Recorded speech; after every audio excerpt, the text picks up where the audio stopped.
नमस्कार दोस्तों, आपका हमारे चैनल अद्भुत ज्ञान सागर पर स्वागत है। मृत्यु जीवन का सबसे बड़ा सत्य है। इस पृथ्वी पर जन्मे कोई राजा हो या कोई सर्वश्रेष्ठ धर्मात्मा, कोई भी मृत्यु पर विजय नहीं प्राप्त कर सकता, क्योंकि ऐसा माना जाता है कि जब किसी जीव का जन्म होता है उसी समय उसके मृत्यु के समय को भी निर्धारित कर दिया जाता है। हम सभी ये देखते हैं कि हर रोज हजारों एक्सीडेंट होते हैं।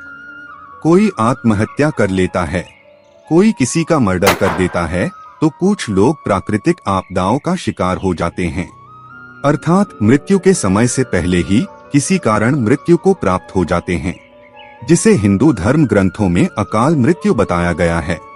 मित्रों, गरुड़ पुराण में अकाल मृत्यु को एक प्रकार से ईश्वर का दंड माना गया है, जिसमें व्यक्ति का शरीर तो छूट जाता है लेकिन उसकी आत्मा का परलोक में प्रवेश वर्जित होता है। गरुड़ पुराण में आगे विष्णु जी यह भी कहते हैं कि मनुष्य के जीवन के साथ चक्र निश्चित है। ऐसे में अकाल मृत्यु को प्राप्त होने वाले जो मनुष्य इस चक्र को पूरा नहीं कर पाते, उसे मृत्यु के बाद भी कई प्रकार के कष्ट भोगने पड़ते हैं। दरअसल अचानक ही मृत्यु होने की वजह से मनुष्य की इच्छा, कामना और तृष्णा बनी रहती है, जो कभी पूरी नहीं हो पाती।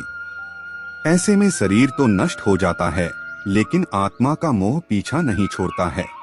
इस स्थिति में अकाल मृत्यु वाली आत्माएं अपने परिजनों व जीवित लोगों को कष्ट पहुंचाती है और अपनी मनोकामनाएं पूरी करने का भी प्रयास करती है। गरुड़ पुराण में बताया गया है कि प्राकृतिक मौत से मरने वाले मनुष्य को अधिकतम 40 दिन में दूसरा शरीर प्राप्त हो जाता है, जबकि अकाल मृत्यु व्यक्ति भूत, प्रेत, पिशाच, कुष्मांडा, ब्रह्मराक्षस, बेताल और छत्रपाल योनि में भटकता रहता है। उनकी आत्मा को आसानी से शांति नहीं मिलती। आपको बता दें कि अकाल मृत्यु में आत्महत्या को सबसे निचले दर्जे पर रखा जाता है। ग्रंथों की दृष्टि से आत्महत्या एक घिनौना कृत्य है। भगवान विष्णु जी ने गरुड़ पुराण में इसे ईश्वर का निरादर और अपमान कहा है। वह कहते हैं कि आत्महत्या करने वाले मनुष्य की आत्मा पृथ्वी लोक पर तब तक भटकती रहती है जब तक कि वह प्रकृति द्वारा निर्धारित अपने जीवन चक्र को पूरा नहीं कर लेती। ऐसी आत्मा को ना तो नरक लोक में जगह मिलती है और ना ही स्वर्ग लोक में। ऐसी आत्मा को मरने के बाद सबसे कष्टदायी स्थिति से गुजरना पड़ता है। यह आत्माएं अपनी तमाम इच्छाओं की पूर्ति के लिए अंधकार में भटकती रहती हैं, क्योंकि जब अकाल मृत्यु होती है तो उस जीवात्मा को लेने कोई यमदूत नहीं आते, क्योंकि गरुड़ पुराण में बताए गए 7 चक्रों को पूरा करने से पहले ही उस व्यक्ति की मृत्यु हुई होती है और उस जीवात्मा को ये ज्ञान ही नहीं रहता कि उसे जाना कहाँ है और कैसे जाना है, और उसे बहुत सारे कष्टों का सामना करना पड़ता है। उसके वास्तविक मृत्यु का समय आते ही यमलोक से यमदूत आते हैं और उस जीवात्मा को अपने साथ ले जाते हैं। उसके बाद उस जीवात्मा के साथ क्या होता है आप देख सकते हैं हमारे पिछले वीडियो में, जिसका लिंक इसी वीडियो के डिस्क्रिप्शन में मिल जाएगा। अब जान लेते हैं कि अकाल मृत्यु क्यों होती है। गरुड़ पुराण में विष्णु जी के वाहन गरुड़ राज ने श्री हरि से यह प्रश्न पूछा था कि जब वेदों में मनुष्य की उम्र 100 साल निश्चित की गई है तो उनकी अकाल मृत्यु क्यों हो जाती है। इस सवाल के उत्तर में श्री हरि तर्क देते हैं और कहते हैं कि यह सच है कि वेदों में मनुष्य की उम्र 100 साल निर्धारित की गई है, परंतु इसमें दुष्कर्म को नहीं लिया गया है।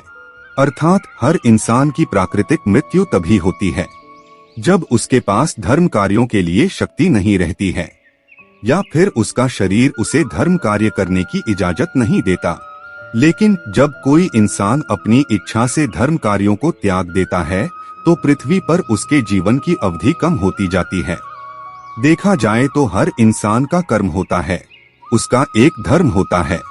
ऐसे में इंसान की मृत्यु तब होती है जब उसके पास अपने इन कर्मों को निभाने की शक्ति नहीं होती। इंसान की उम्र भले ही 100 साल निर्धारित है, लेकिन अपने कर्मों के जरिए वह अपनी उम्र को खुद ही नष्ट करता चला जाता है। वेदों का ज्ञान न होने से मनुष्य जान ही नहीं पाता कि वह क्या क्या कुकर्म कर रहा है। गरुड़ पुराण में श्री हरि ये भी बताते हैं कि आत्महत्या करने वाली आत्माओं के कष्ट को तो कम नहीं किया जा सकता, लेकिन अकाल मृत्यु को प्राप्त मनुष्य की आत्मा की शांति के कई मार्ग हैं। भगवान विष्णु बताते हैं कि मृत व्यक्ति के परिजनों को नदी या तालाब में तर्पण करना चाहिए।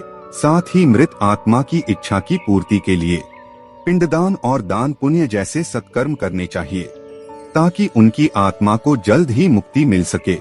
यह सत्कर्म कम से कम 3 से 4 वर्षों तक करना चाहिए, तब जाकर कहीं अकाल मृत आत्मा को मुक्ति मिल पाती है और उनके नए जीवन की शुरुआत होती है। दोस्तों, आपको हमारी वीडियो कैसी लगी कमेंट करके बताएं। ऐसी ही ज्ञानवर्धक शास्त्र से संबंधित बातें जानने के लिए हमारे चैनल को सब्सक्राइब करें और बेल आइकन को दबाएं, ताकि चैनल पर डाला गया वीडियो सबसे पहले आपके पास पहुंचे। इस वीडियो को देखने के लिए आपका बहुत बहुत धन्यवाद।